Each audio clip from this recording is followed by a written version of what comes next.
अस्सलाम वालेकुम बिस्मिल्लाहिर्रहमानिर्रहीम। मैं हूँ अहमद अली और आज मैं आप सबके साथ हाज़िर हूँ क्लिनिकल मेडिसिन के क्लास में। और आज जो क्लिनिकल मेडिसिन में जो हम डिस्कस करने जा रहे हैं वो हमारे साथ कार्डियोवास्कुलर डिजीज़ है। तो उसमें हमारे साथ है हार्ट फेलियर है, दूसरा कार्डियक अरेस्ट है, तीसरा मायोकार्डियल इन्फार्क्शन है, चौथा मायोकार्डियल इस्कीमिया है। तो उसमें जो हार्ट फेलियर है वो क्या है? हार्ट फेलियर हमारे साथ एक क्रॉनिक और प्रोग्रेसिव कंडीशन होती है जिसमें हार्ट मसल्स जो हैं उसमें वो कैपेबिलिटी नहीं रहती कि वो पंपिंग जो होती है, जो नॉर्मल पंपिंग करती हैं वो ख़त्म हो जाती हैं, यानी लेस हो जाती हैं। तो इसी वजह से हमारी बॉडी की जो ब्लड सप्लाई होती हैं तो वो कम मिल जाती है उनको, जिस तरह नॉर्मली उनको मिल जाती हैं। इसके अलावा जो हार्ट की जो इनेबिलिटी है, यानी हार्ट की जो एबिलिटी होती है पंपिंग की, वो अनेबल हो जाती हैं, यानी इनेबिलिटी क्रिएट हो जाती है पंपिंग के दौरान। ठीक है, तो वो नॉर्मल ब्लड सप्लाई यानी एडिक्वेट ब्लड सप्लाई जो होती है बॉडी की तरफ वो नहीं हो जाती। That is heart failure. अब दूसरा यहाँ पे आप लोग देख सकते हैं कि जो राइट और लेफ्ट वेंट्रिकल्स है, तो राइट लेफ्ट वेंट्रिकल्स हमारे साथ हार्ट फेलियर में वो इनलार्ज हो जाती हैं क्योंकि वहाँ पे हमारे साथ जो कार्डियक मसल्स हैं, ठीक है, वो वीक हो जाते। तो वीक होने की वजह से हमारे हार्ट की जो पंपिंग होती है वो लेस हो जाती है, इनेबिलिटी रहती है उसमें। यहाँ पे आप लोग देख सकते हैं कि काजेज़ क्या होती है। सबसे पहला जो रियली इम्पोर्टेंट काजेज़ है वो कार्डियोमायोपैथी है, यानी कार्डियक मसल्स की इन्फ्लेमेशन है या ठीक है ना। दूसरा हार्ट अटैक है। इसके अलावा जो लंग्स में ब्लड क्लॉट हो जाती है या कंजेनिटल हार्ट डिफेक्ट आ जाती है उसमें। हार्ट की जो वॉल्स की जो डिजीज़ है, ठीक है, इसके साथ साथ कुछ एरेथमिया है, यानी जिसमें हमारे साथ हार्ट की जो रिदम होती है वो इरेगुलर हो जाते हैं। इसके साथ हाई ब्लड प्रेशर की वजह से भी हार्ट फेलियर काज होती है। इसके साथ जो लंग की एक डिजीज़ है जिसको हम एम्फीसीमिया कहते हैं, लंग्स में जो फ्लूइड की एक्युमुलेशन होती है, और डायबिटीज़ भी इसमें शामिल है। अब यहाँ पे आप लोग देख सकते हैं कि जो लेबलिंग नंबर 1 जिसमें हमें हार्ट नज़र आ रहा है और हार्ट के नीचे एक ब्लैक सा एरिया आप लोगों को नज़र आ रहा है, that is the cardiac muscles. लेकिन यहाँ पे कार्डियक मसल्स को ब्लड सप्लाई नहीं मिलती थी। इसकी किस वजह से? यहाँ पे ब्लड क्लॉट जो है वो कैरोटिड आर्टरीज़ में, करोनरी आर्टरीज़ में जो है वो इकट्ठा हुई हैं। और आप लोग इसमें देख सकते हैं कि जब करोनरी आर्टरीज़ में ब्लड क्लॉट होती है तो ब्लड क्लॉट की वजह से हार्ट को, यानी हार्ट की जो मसल्स हैं उसको वो ब्लड सप्लाई नहीं मिलती। तो इसकी वजह से आपकी हार्ट की मसल्स वीक होने की वजह से आपकी जिस्म को, बॉडी को वो ब्लड सप्लाई फिर पूरी नहीं मिलती। इसके अलावा जो साइन सिम्टम्स हैं उसमें हमारे साथ एक लेफ़्ट साइड हार्ट फेलियर है। ठीक है, जो लेफ़्ट साइड हार्ट फेलियर है तो उसमें यानी ब्रीथिंग में मसला होती है, ठीक है, कपिंग भी होती है, इसके साथ साथ एक्सट्रीम टायर्डनेस होती है जिसको हम फटीग कहते हैं।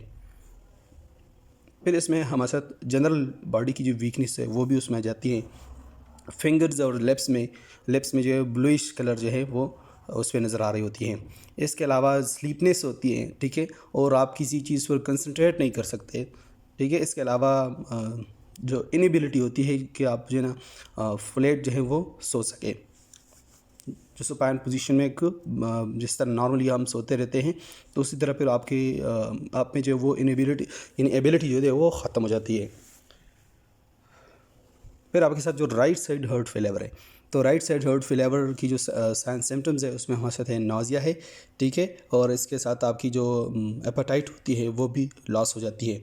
आपकी एब्डोमेन में जो पेन रहती है आपकी स्टमक के इर्द गिर्द, इसके साथ आपकी एंकल्स जॉइंट में, फीट में, लेग्स में, एब्डोमेन में, और आपकी जो नेक के वेन्स है उसमें स्वेलिंग आ जाती है।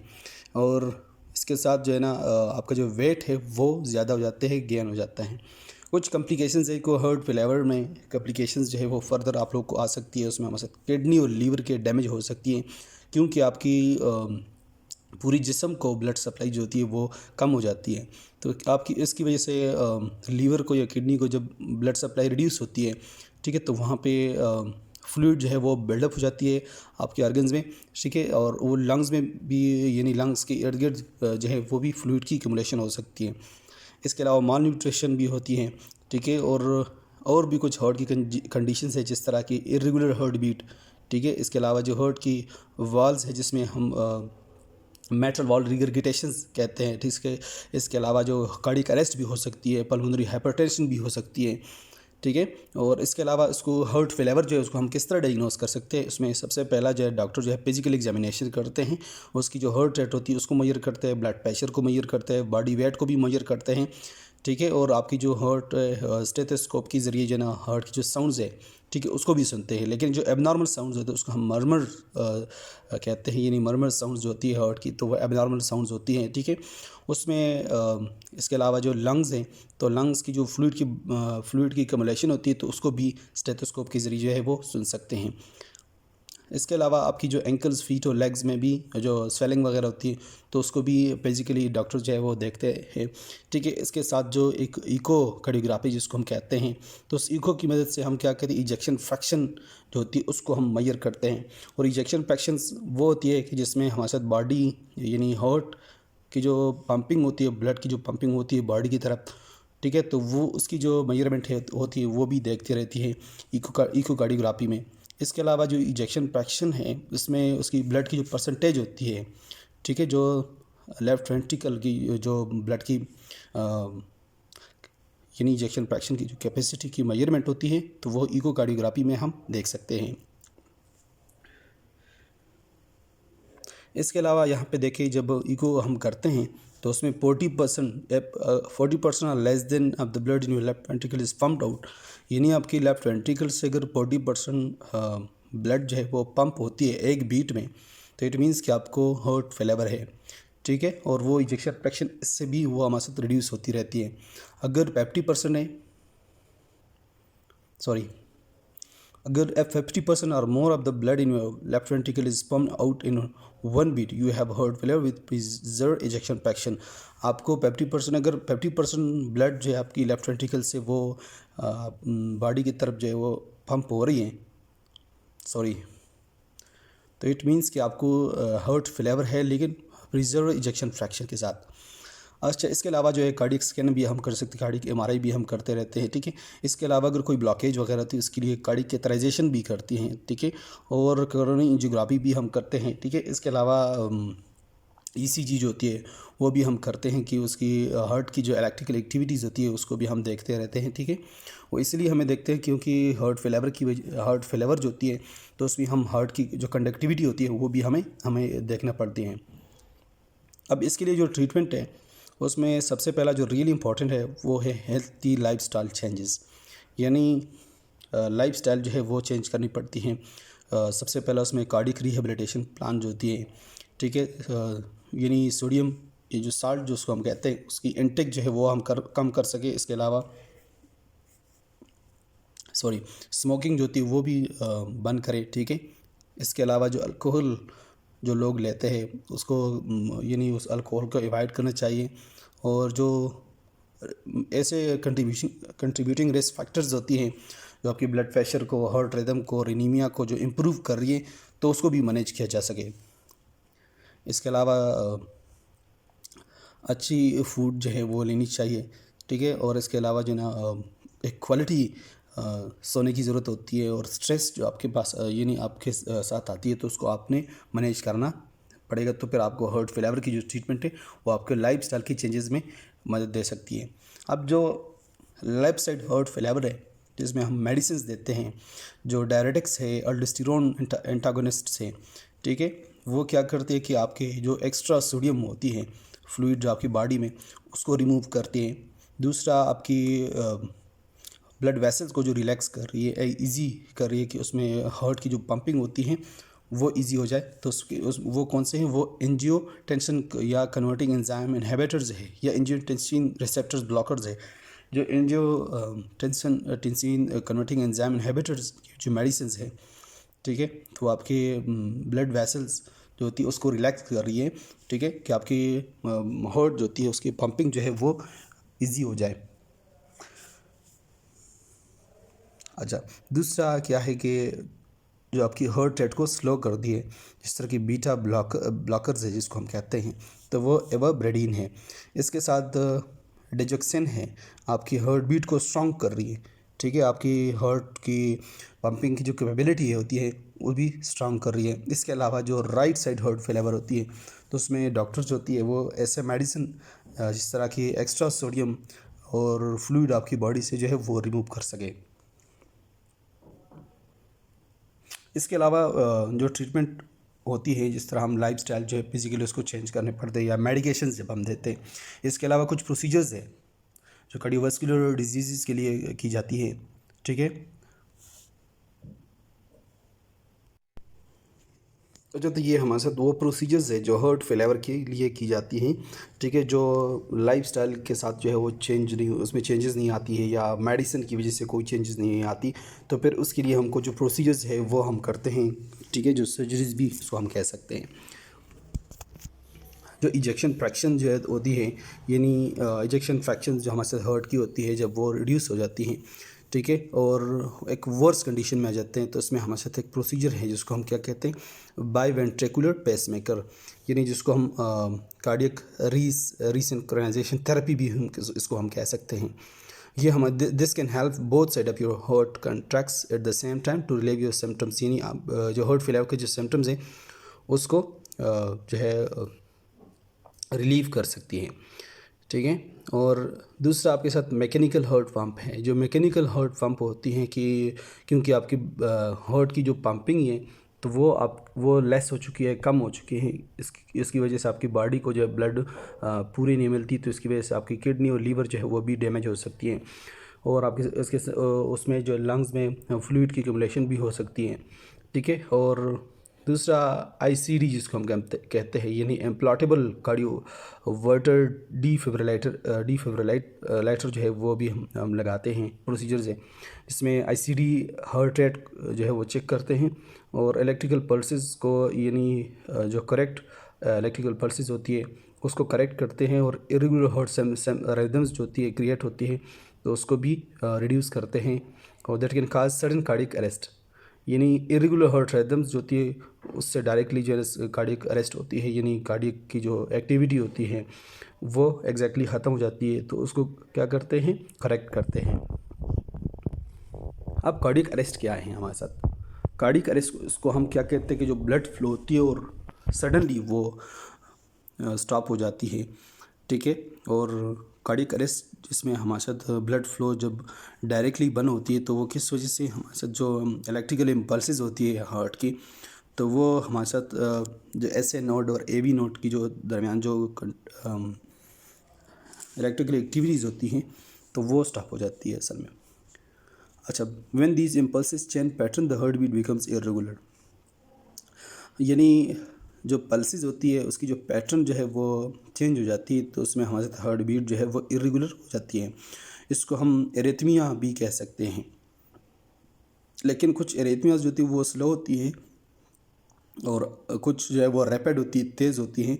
Cardiac arrest occurs when the rhythm of the heart stops, यानी हार्ट की जो रिदम होती है वो कम्प्लीटली स्टॉप हो जाती है, तो उसको हम कार्डियक अरेस्ट कहते हैं। आप लोग यहाँ पे देख सकते हैं कि हमारे साथ एक ईसीजी की जो वेव आप लोगों को नज़र आ रही है। ठीक है, उसमें एक नॉर्मल है, दूसरा सडन कार्डियक अरेस्ट है। तो नॉर्मल में अगर आप लोग देखें तो उसमें आपके साथ QRS कम्प्लेक्स वगैरह जितने भी ये वेव्स हैं तो आपको नज़र आ रही है, लेकिन नॉर्मल हार्ट पंपिंग जो होती है यहाँ पे, तो आप लोग वेंट्रिकल्स में देख सकते हैं कि इसकी यहाँ पे हमारे साथ कंडक्शन सिस्टम जो है वो बिल्कुल ठीक चल रहा है, लेकिन जिसमें हमारे साथ कार्डियक अरेस्ट है, दूसरा जो हार्ट है, ठीक है, तो इसमें हार्ट की पंपिंग बिल्कुल ब्लॉक हो चुकी है, कोई ब्लड सप्लाई जो है वो ऊपर की तरफ नहीं जा रही है। So that's why we call it the cardiac arrest. अब कार्डियक अरेस्ट की कुछ काजेज़ है, उसमें सबसे पहला कोरोनरी आर्टरी डिजीज़ है, यानी वो आर्टरीज जो हार्ट की मसल्स को सप्लाई करते हैं उसकी कोई डिजीज़ हो। ठीक है, इसके अलावा जो लेस कॉमन काजेज़ है जिसमें हमारे साथ ब्लड लॉस हो जाती हैं, ऑक्सीजन की कमी आ जाती है, पोटेशियम की जो लेवल होती है वो कम हो जाती है, हार्ट फेलियर आ जाती है उसमें। लेकिन जो मोस्ट कॉमन है वो हमारे साथ है वेंट्रिकुलर एंड दूसरा एट्रियल फिब्रिलेशन जिसको हम कहते हैं। अब वेंट्रिकुलर फिब्रिलेशन जो है वो हमारे साथ बिगेन होती है, जिसमें हमारे साथ हार्ट की जो पंपिंग होती है वो इनएफिशिएंट होती है। ठीक है, और इसमें हमारे साथ जो ब्लड की जो अमाउंट होती है वो कम हो जाती हैं और बॉडी की तरफ, और कुछ केसेस में जो सर्कुलेशन होती है ब्लड की वो स्टॉप हो जाती है कम्प्लीटली, तो इसकी वजह से जो है कार्डियक डेथ होती है। और this is the most frequent cause of the cardiac arrest is ventricular fibrillation. लाजमी बात है कि जब वेंट्रिकल्स से ब्लड जो पूरी बॉडी की तरफ जा रही है, जब वो कम्प्लीटली स्टॉप हो जाती है तो लाजमी बात है कि कार्डियक अरेस्ट होगी। ठीक है, उससे कार्डियक डेथ जो होती है। दूसरा आपके साथ एट्रियल फिब्रिलेशन है। तो एट्रियल फिब्रिलेशन जो है वो हमारे से स्टार्ट होती है जब SA नोड जो है और AB नोड के दरमियान जो इलेक्ट्रिकल इम्पल्सेस होती हैं, ठीक है, वो नहीं पहुंच रही होती है, या मतलब वो सेंड नहीं हो रही है। इसमें SA नोड जो है वो हमारे साथ राइट एट्रियम के ऊपर जो है वो लोकेटेड होती है, ठीक है, और it regulates how quickly the heart pumps blood, यानी इस बात को वो रेगुलेट कर रही है, इस ब्लड को रेगुलेट कर रही है कि हार्ट कितना जल्दी जो है पंपिंग कर रही है, ठीक है। जब हमारे साथ SA नोड और AB नोड की जो दरमियान जो इलेक्ट्रिक इम्पल्सेस होती हैं, जब वो स्टॉप हो जाती है तो उसको हम एट्रियल फिब्रिलेशन कहते हैं, ठीक है। और इसमें वेंट्रिकल्स जो है वो फिर इन्वॉल्व नहीं हो सकती, क्योंकि एट्रियल फिब्रिलेशन जब स्टॉप हो जाती है तो वेंट्रिकुलर फिब्रिलेशन भी स्टॉप हो जाती हैं। लेकिन एट्रियल फिब्रिलेशन अगर स्टार्ट भी होती है, वेंट्रिकुलर फिब्रिलेशन स्टॉप हो जाती है, यहाँ पे हमारे परकिंजी फाइबर जितनी भी वेंट्रिकल्स के इर्द गिर्द होती हैं, तो वहाँ पे इलेक्ट्रिकल इम्पल्सेस जो है वो स्टॉप हो जाती है और कार्डियक डेथ हो जाती है, सडन कार्डियक डेथ हो जाती है।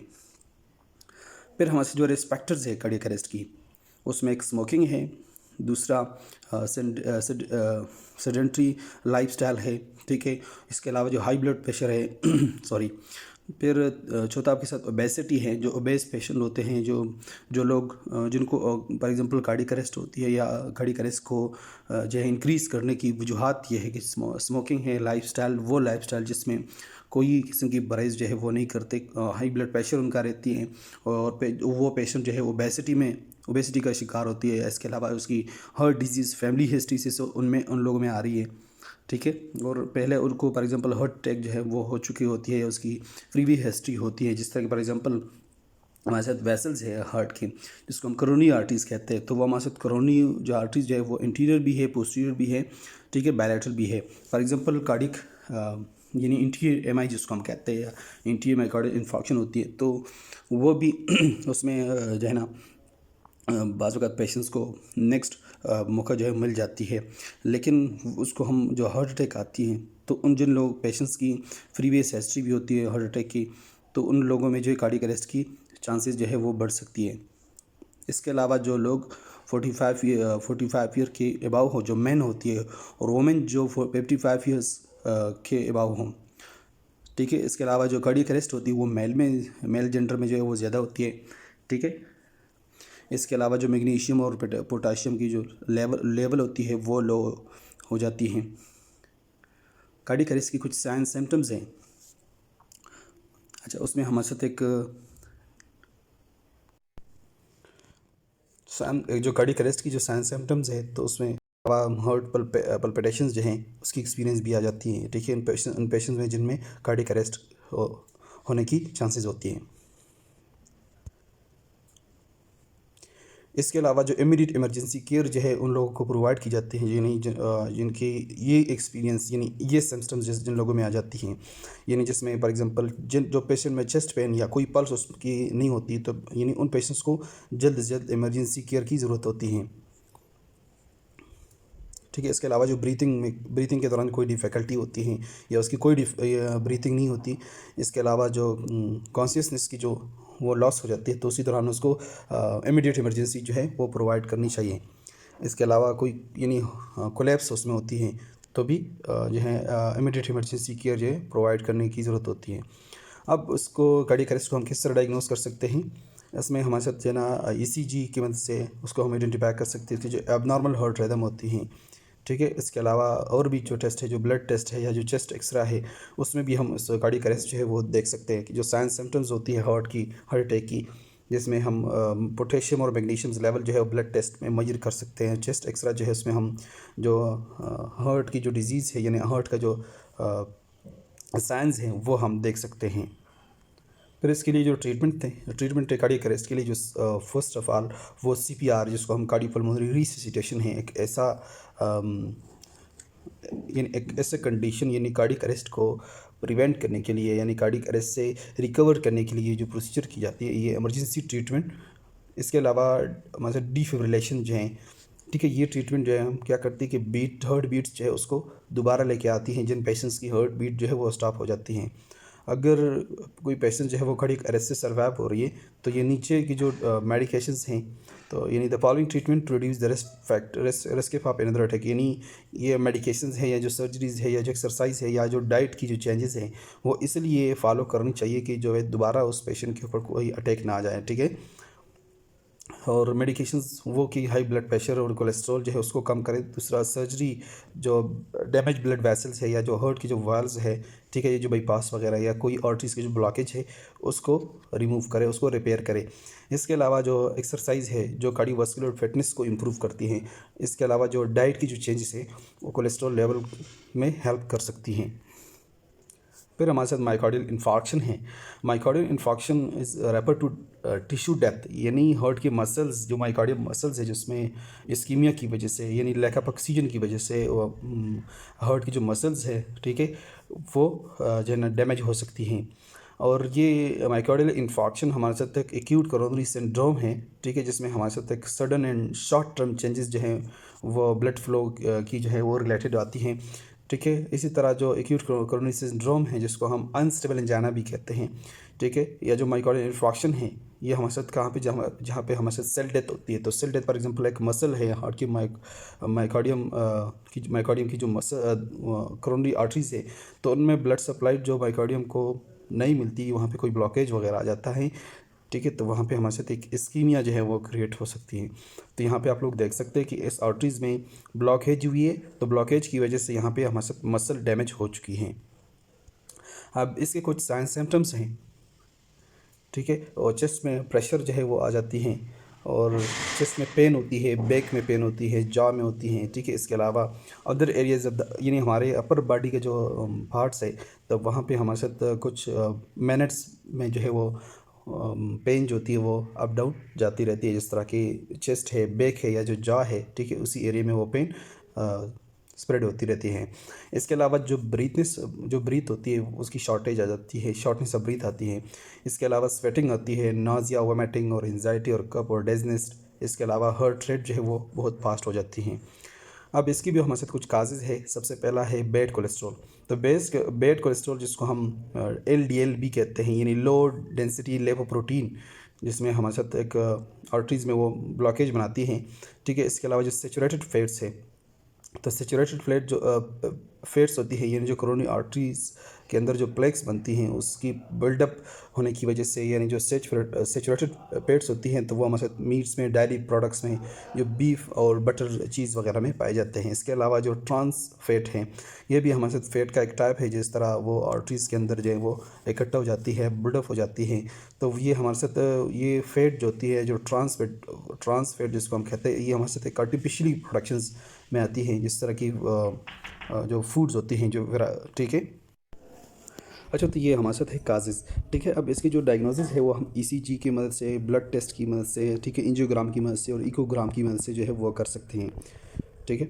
यहाँ पे आप लोग इसकी जो रिस्क फैक्टर्स हैं, कुछ रिस्क फैक्टर्स है कि हार्ट अटैक को जो है वो इंक्रीज़ करती रहती हैं। उसमें हमारे साथ है high blood pressure, high cholesterol levels, high triglyceride levels है, ठीक है, डायबिटीज़ है, हाई ब्लड शुगर की जो लेवल्स होती हैं, या ओबेसिटी के जो पेशेंट्स होते हैं, ठीक है, और स्मोकिंग जो है वो भी इसको इंक्रीज़ करती रहती है। एज जो होती है, फैमिली हिस्ट्री जो है वो भी इसको इंक्रीज़ करती रहती है। अब इसके लिए कुछ ट्रीटमेंट्स है। इसमें सबसे पहला जो एंजियोप्लास्टी होती है, क्या करती कि आर्टरीज़ को अनब्लॉक करती हैं, जो आर्टरीज़ हार्ट को सप्लाई करती हैं, ठीक है, तो उस आर्टरीज़ को अनब्लॉक कर दी हैं। इसके अलावा हमारे साथ जो कोरोनरी आर्टरी बाईपास ग्राफ्ट जिसको हम कहते हैं, तो ये प्रोसीजर जो है वो वेंस और आर्टरीज़ की जो ब्लड फ्लो होती है, ठीक है, उस ब्लॉकेज के इर्द गिर्द, तो उसको क्या करते हैं, उसको रूट्स दे देते हैं इस प्रोसीजर में। फिर हमारे साथ जो ब्लड टेनर है, ब्लड को टेन करते हैं एस्प्रिन की मदद से। दूसरा हमारे साथ थ्रोम्बोलाइटिक्स हैं, वो हमारे साथ इसलिए यूज़ होती है, जो क्लॉट्स होती है उसको डिज़ोल्व करते हैं। फिर हमारे साथ एंटी प्लेटलेट ड्रग्स हैं जिसको हम यानी जो प्रिवेंट करती है उस जो न्यू क्लॉट्स उस वेसल्स के अंदर जो बनती हैं तो उसको प्रिवेंट करती है एंटी प्लेटलेट ड्रग्स। फिर हमारे साथ जो नाइट्रोग्लिसरीन है वो वेसल्स को वाइट करती हैं। बीटा ब्लॉकर्स जो हैं, ठीक है, वो ब्लड प्रेशर को लो यानी ब्लड प्रेशर को लो रखते हैं और आपकी हार्ट मसल्स को रिलैक्स करती हैं, ठीक है। इसके अलावा इस ACE यानी एंजियोकन्वर्टिक एंजाइम इनहिबिटर्स जो हैं ठीक है। ये भी आपके बीटा ब्लॉकर्स जो हैं, बीटा ब्लॉकर्स होते हैं, आपकी ब्लड प्रेशर को लो रखती हैं और स्ट्रेस जो आपकी जो हार्ट की जो स्ट्रेस होती है उसको भी डिक्रीज़ करती हैं। इसके अलावा जो पेन रिलीवर्स है यानी डिसकम्फर्टेबिलिटी जो होती हैं उसको रिड्यूस करती है। फिर आपके साथ जो माइकार्डियल इस्कीमिया आता है, तो माइकार्डियल इस्कीमिया या जो कार्डिक इस्कीमिया जो होती है जिसको हम यानी ब्लड फ्लो जो आपकी हार्ट की तरफ जो है वो रिड्यूस हो जाती है। जो कोरोनरी आर्टरीज़ है, जो कोरोनरी आर्टरीज़ में वो ब्लड सप्लाई जो मसल की तरफ जाती है वो रिड्यूस हो जाती है, उसकी यानी उसमें ऑक्सीजन की मिकदार जो होती है वो भी कम हो जाती है। और ये जो रिड्यूस ब्लड फ्लो होती है तो किस वजह यानी जो पार्शल होती है या कंप्लीट ब्लॉकेज होती है आपकी हार्ट की जो आर्टरीज़ होती है, ठीक है। और इसको हम कार्डिक इस्कीमिया भी कहते हैं, और जिसमें हमारे हार्ट मसल्स जो है उसमें वो एबिलिटी जो होती है वो ख़त्म हो जाती है, रिड्यूस हो जाती है। किस वजह से वहाँ पे ब्लड सप्लाई जो हार्ट के मसल्स को नहीं पहुँचती, ठीक है, बराबर मिकदार में। इसमें यानी बराबर ऑक्सीजन जो होती है वो ब्लड में वो भी नहीं पहुँचती। इसके अलावा जो सडन एक सीवियर ब्लॉकेज एक one of the heart arteries can lead to heart attack, यानी वो हार्ट अटैक में भी यानी उन जिन पेशेंट्स में माइकार्डियल इस्कीमिया है तो उस उनको हार्ट अटैक भी हो सकती है। यहाँ पे आप लोग देख सकते हैं कि यहाँ पे हार्ट है, दूसरा जो वेसल्स कोरोनरी आर्टरीज आप लोग को नज़र आ रही है, मसल्स में इस्कीमिया हो चुकी हैं। किस वजह से यहाँ पे जो प्लेक्स आपको नज़र आ रही है, प्लेक्स जो वेसल्स की वाल्स में प्लेक्स लगे हुए हैं, दरमियान में जो ब्लड आती हैं, ठीक है, वो लेस होती है।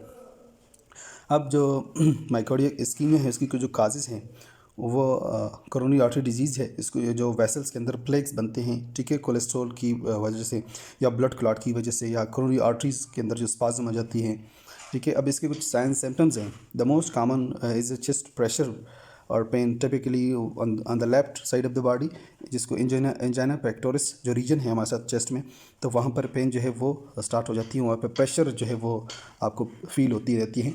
लेकिन और भी कुछ साइन सिम्टम्स है जिसमें नेक और जा की जो पेन होती है, शोल्डर की जो पेन होती है, आर्म की जो पेन होती हैं, और हार्ट बीट जो है वो फास्ट होती है, ठीक है। इसके अलावा जो ब्रीथनेस होती हैं वो शॉर्ट हो जाती हैं, ठीक है, जब आप फिजिकल एक्टिविटी करते हैं। इसके अलावा नॉजिया, वोमिटिंग और स्वेटिंग और फटीग ये भी इसमें साइन सिम्टम में शामिल होती हैं। इसके अलावा ये माइकार्डियल इस्कीमिया जो है उसको जब इसी कंडीशंस में ये इंक्रीज़ हो सकती हैं, ज़्यादा हो सकती हैं जब आप स्मोकिंग करते हैं, जब लॉन्ग टर्म की जो एक्सपोजर आपकी होती है, ठीक है। इसके अलावा जिन पेशेंट्स में जो टाइप 1 टाइप 2 की जो डायबिटीज़ है, ठीक है, ये टाइप 1 टाइप 2 ये डायबिटीज़ की टाइप्स हैं। इसके अलावा high blood pressure, high blood triglyceride जो लेवल है, ठीक है, जो ब्लड फैट की जो टाइप है, ठीक है, ये भी आपके साथ एथेरोस्क्लेरोसिस को कंट्रीब्यूट करती हैं। हाई ब्लड कोलेस्ट्रॉल लेवल जो होती है, ठीक है। इसके अलावा ओबेसिटी है, या इसके अलावा जो आप फिज़िकल एक्टिविटी नहीं करते, तो ये माइकार्डियल इस्कीमिया जो है वो ज़्यादा हो सकती हैं।